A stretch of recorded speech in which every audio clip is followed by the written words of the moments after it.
Jurassic Park Survival has been announced, and what we have so far looks really good, honestly. A lot of people have stuff to say about the release, and they're hoping for an open world survival game with full exploration. That's something we almost got in 2016 with the Jurassic Park game called Jurassic Park Survivor. It kind of looks like that game just fell off the face of the earth. It had a developer, a publisher, a website, and had even been trademarked, but when you try to go to the dev's website and find something about the game, there's nothing there, and if you go to the website, it just redirects to NBC Universal. Weird. Of course, this is not the first game in the Jurassic Park franchise, but some fans think that it's shaping up to be the first open world game, and I'm not sure that's true. Today I want to dive into what we have so far between the Steam page, the social accounts, and the announcement trailer to really get a vibe for what kind of game we're getting from the developer Saber Interactive. I'm hard pressed to believe that we're getting an open world game, but there are some clues in here to what we're actually going to get come release. I'm not saying that Saber has tricked or deceived us into thinking that this is an open world game at all. But I think it's interesting that a lot of people want it to be a game of that caliber, and I want to dive into what we have so far to say, why that might not be the case. To understand why this game might not be open world, we need to start with the baseline for what an open world game is, like truly what an open world game experience is like.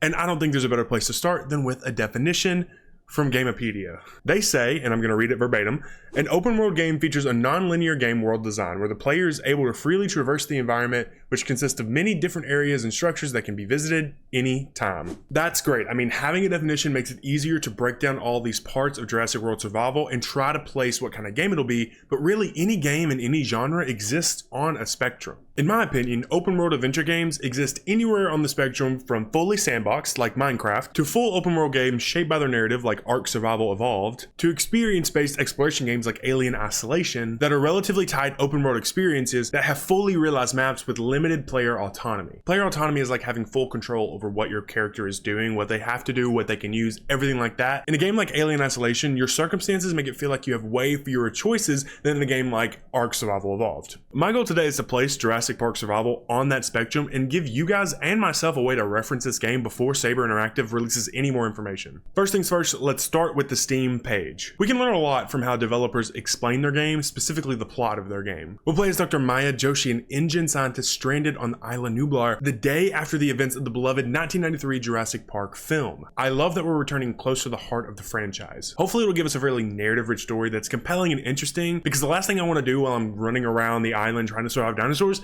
is be bored. I mean, I'm just hoping for a good balance. When it comes to how Saber is describing the game, I picked out a few lines on the Steam page that lead me to believe that we're getting a tighter narrative experience. I'm a copywriter and I deal with words every day, so I'm choosing to place a lot of importance on the words that are used here. Of course, you can take this with a grain of salt. I obviously don't care. The first line I want to look at says, through thrilling encounters, experience the wonder and danger of dinosaurs. I think the use of the word encounters lends to the idea that there are set experiences that we have to go through to progress through the story. Of course, that's kind of how every video game works, but I want to dive further into other evidence that would kind of lend to the idea that this isn't the open world experience that some people are hoping for. Another line reads, adventure through a fully realized Isla Nublar. This part of the sentence again makes me feel like there are set narrative routes that we have to experience the progress of the game that we'll have no control over. Really, you won't have a choice in what areas of the map you go to at what time, which is kind of the limiting factor and the one thing that's keeping this from being an open world game. User-defined tags are a little different from the description of the game because developers don't have much say in what those tags are, but here are the four that show up when you go to the Jurassic Park Survival Games page. Action, adventure, dinosaurs, first person, and action. It's pretty easy to conclude that all of those come from just a little bit that we've seen so far. Compare those tags to tags on games like Ark Survival Evolved, and you'll see that there's a major difference between the two games, with Ark having tags like survival, multiplayer, and open world survival craft. Either way, this can mean that fans are getting a clear message from the game's marketing, and the hopes for an open world game really are just too lofty. There's all sorts of talks across the internet from major news outlets like IGN or GamesRadar talking about how this could be a fantastic open world experience, but I just don't think we're getting the evidence that that is what this game is. The social accounts for Jurassic Park Survival are giving us a really good idea of what the fans have in mind for this game way before it's even close to release. Another thing I saw a lot of were comparisons to a game that's honestly submitted as one of the best survival horror experiences, and it also happens to be based on some really popular IP. I'll even go as far to say that Jurassic Park Survival will be considered the spiritual successor of this game upon its release. Of course, I'm talking about Alien Isolation. I mean, think about it. We've got an IP-driven narrative horror game set in an iconic location, putting the player in the shoes of a character that wasn't explored in the original materials to give us a new look at an otherwise legendary world. If you notice, that perfectly describes Jurassic Park Survival,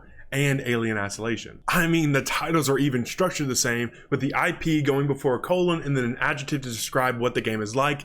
Yeah, I don't think that's a coincidence. I mean, let's take a look at the very limited alpha in-game footage that we got from the announcement trailer. And by limited, I mean we got 4 very short clips, and I'm gonna play those right now. The first clip shows some parkour and movement that we can expect, and it honestly seems kind of intense. Something to remember is that we're not playing as a character that's like a superhero or is especially trained to fight or survive in these situations. So a lot of the gameplay is gonna revolve around putting the character, and by extension the player, into a lot of very intense, almost otherworldly survival situations. We also get a pretty suspenseful clip of the character walking down a corridor with the shadow of a dino at the end, which is nice to sort of solidify that this is not an experience where you're meant to face those dangers head on, but instead be very wary and evasive with only one goal in mind: survive against animals that you could not possibly be expected to kill. The last 2 clips are some exciting looks at the few dinosaurs in action from the first person perspective. I've seen some discussion on Reddit and some YouTube videos about the textures of the dinosaurs and how they're kind of changing it to make them more realistic, and that actually hurts the look of them, but I personally think they look really good, and I'd love to hear what you think about that, because I don't know if it affects the game that much personally. All things considered, I can comfortably say that this game is going to stick to a tight experience within a fully realized world, and I don't think that's oxymoronic. I think we'll see a lot, if not all, of the worthwhile points of interest in this game, but we just won't have full control over the exploration experience. With a game so early on in its marketing, it'll be telling what the next bits of information are and what the gameplay trailer looks like. I want to know what you think about this game, because I'm sure this will make it onto a lot of people's wish list. So what are you hoping for? What are you wanting most out of this game? As always, thank you so much for watching. It is so fun to be able to make videos like this. I know that this game really is barely even on anyone's radar because it's just so early in its like marketing announcements process, but it'll probably be a really fun one, and we'll see a lot of people making content about it. So I am just hoping to hop on the train a little early. If you enjoyed the video, go ahead, leave a like, subscribe, comment below if there's a game coming out that you haven't seen a lot of people talk about. I would love to do some research into it, and I will see you guys in the next one.